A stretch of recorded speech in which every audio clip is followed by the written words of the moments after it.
What's going on, Mathaholics? If you've been watching my videos, binge watching them, then you already know what I'm about to say, and I'm sorry that I have to repeat it, but guarantee there's someone who doesn't know what I'm going to say. So, once we get to 150 subscribers, we're going to give away 3 free Cane's gift cards. So, if you want to have a chance to win one of those, just hit that subscribe button. Alrighty, what does this question say? One red token and one black token are placed in a bag. A token is drawn and the color is recorded. It is then returned to the bag and a second draw is made. Represent the sample space for this experiment by making an organized list, a table, and a tree diagram. Alright, so this is the third part to this problem. And the first part we made the organized list, so we're done with that. Second part we made a table, done with that. And now we're on to a tree diagram. Alright, so let's scroll down a little bit to see what we got going on here. Now, hooray, I already have the answer on the screen. But let's see, how do we get this answer? So I'm going to draw a bag. Cool. Not really. I'm not an artist. It's okay. And we have a red token in here. And then we also have a black token. Now, what exactly does all this stuff mean? What is this R? What is this B? Is this R&B? Is this music? I wish it was, but unfortunately it is math. So what exactly do we have to do now? As you can see here, we have an R. What does that even mean? Is that just an R? Like, I don't know. So let's see. The question tells us that we draw a token. So let's say we drew the token and then that token turned out to be red.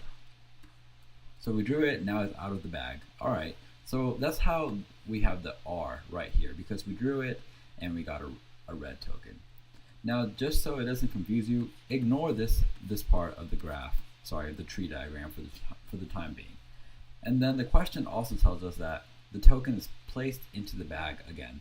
So we're gonna put it back in our bag, and then we're gonna draw another token. And this time, we also got a red. I guess we're just favoriting red tokens today. So that is how we got a red, because as you can see here, it says the first draw, what did we get? We got a red token. And then, whoa, I did not, that is so cool. I just put the yellow on top of the purple and it made red. Awesome. Okay, and then the second draw, what did we get? We got a red.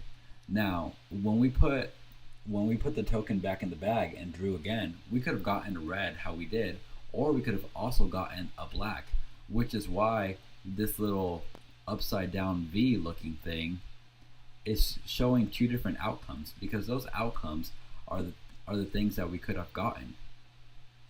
So now I'm going to put this red token back in the bag, and I'm going to draw a token.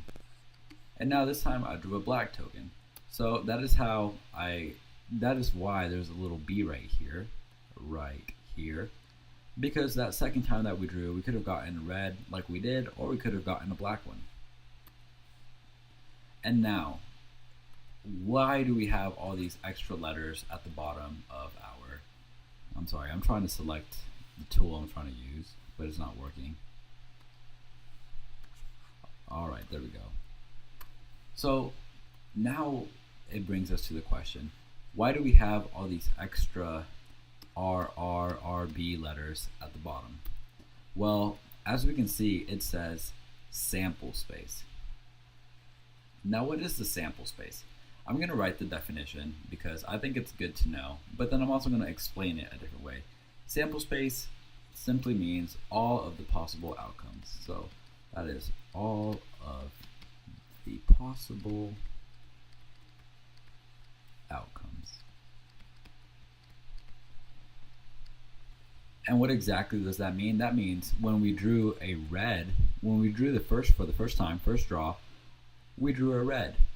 And then when we drew the second time, we got a red, but we could have also gotten a blue. Now that I explained that, how do we get these letters at the bottom? Well, the letters at the bottom, think of them as like an addition in a way. Now, what do I mean by addition?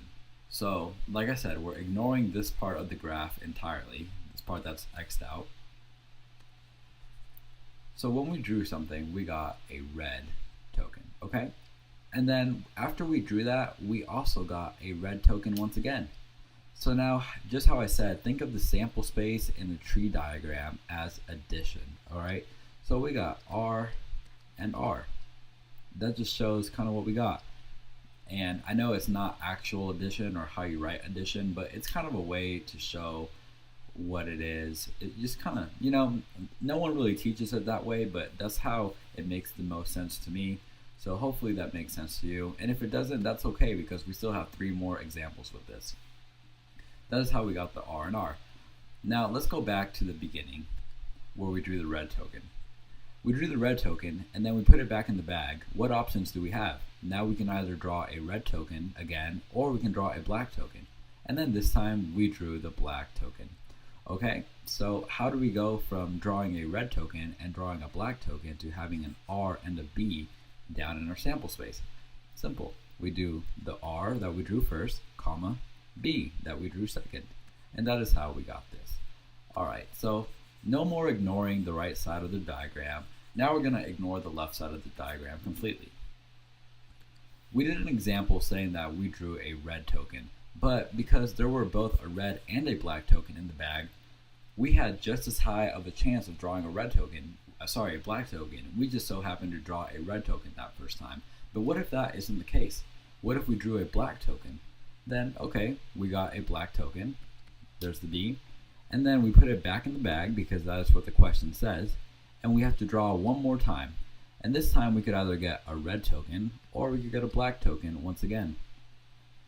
And so how do we get these letters at the bottom? Think of it as the addition or the path that you took in order to get to the bottom. Black, B for black, because that is the token that we drew first. And then the second token that we drew was a red token. So that's how we got the R. Okay, and then unfortunately those weren't all of the possible outcomes. What is all of the possible outcomes the definition of? Sample space. There we go. Just a little quick quiz. We drew a black token the first time. We put it back in the bag. As you can see, they're still in the bag. And then we had to draw one more time. And now this time we could either get a red or a black. And we turned out to get a black token. So how do we get this B and the B? Because we got a black token the first time and a black token the second time. Very simple. It's just a different way of looking at probability questions, and I hope it all made sense to you.